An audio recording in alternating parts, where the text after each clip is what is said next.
Here's Resident Evil Director's Cut running on a PS3 and Xperia Tablet S Android tablet. Something you'll notice right away is that the two videos are not in sync. This is mainly due to the PS3 having to load from a disc. This will be more obvious later when you see that scene transitions are a bit quicker on the emulator.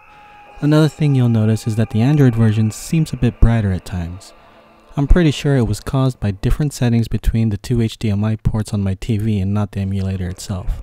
Something I didn't notice until making the video.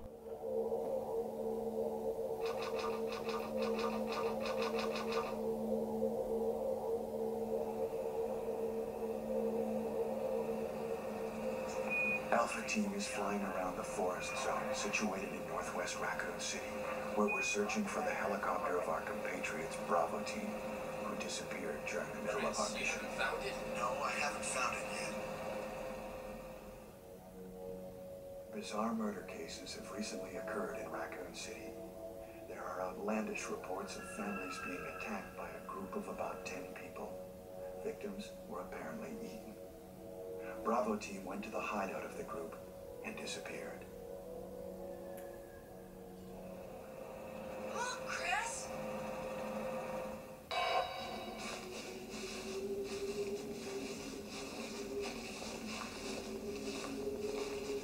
One more note before we get to the gameplay footage. If you play this on the PS3, make sure you have the smoothing setting on.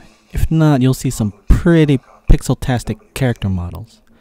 Not surprising considering this game was made roughly 17 years ago and was never meant to be displayed at such higher resolution.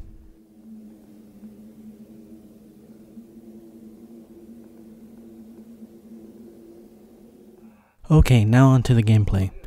The frames per second are displayed on the emulator in the upper left hand corner. The audio is coming from the TV from the Android tablet. In these gameplay examples, I'm using the hardware video render setting. I'll put complete settings in the video description. Stop it! Don't open that door! But Chris is... What is it? Maybe it's Chris. Now, Jill, can you go? I'm going with you. Chris is our old partner, you know. Okay, let me handle this.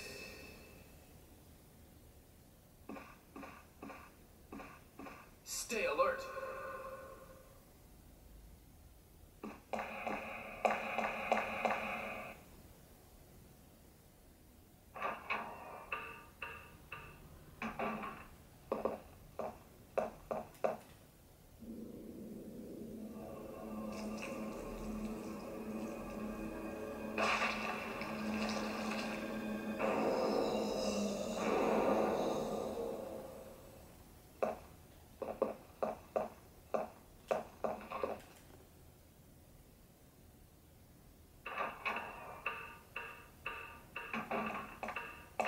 Barry?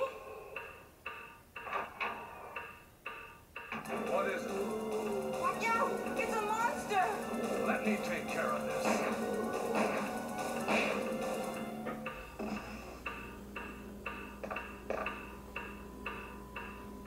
What is it?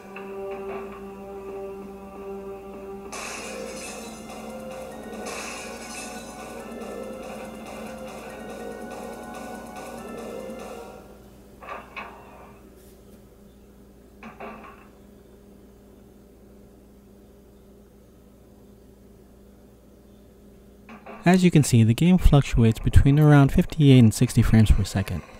The game also looks very comparable to the PS3 version with smoothing on.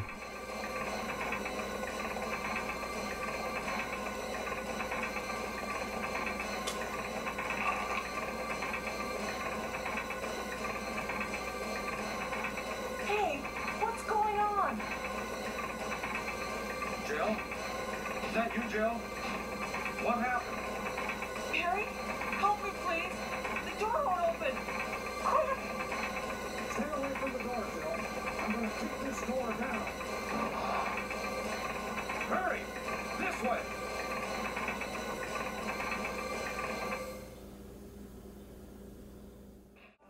Here's the game running with the OpenGL video render setting. The character models look a lot better, but the gameplay speed fluctuates depending on what's happening in the game, something I'd rather not deal with, especially in an action game. I've tried different combinations of OpenGL settings, but never found anything that played as smooth as with the hardware render setting.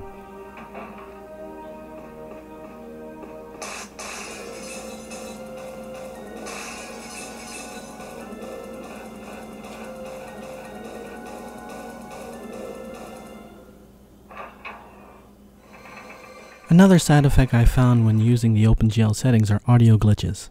Here's an example. Oh, Barry! That was too close. You were almost a jibble sandwich. You're right. Barry, thanks for saving my life. But Barry, didn't you say you're going back to the dining room to do some research? Why on earth are you here? Here's some stills to compare graphics. The PS3 stills were taken with a camera off screen, so they came out a bit brighter than the Android screen captures I got, but you can get a good idea of the differences.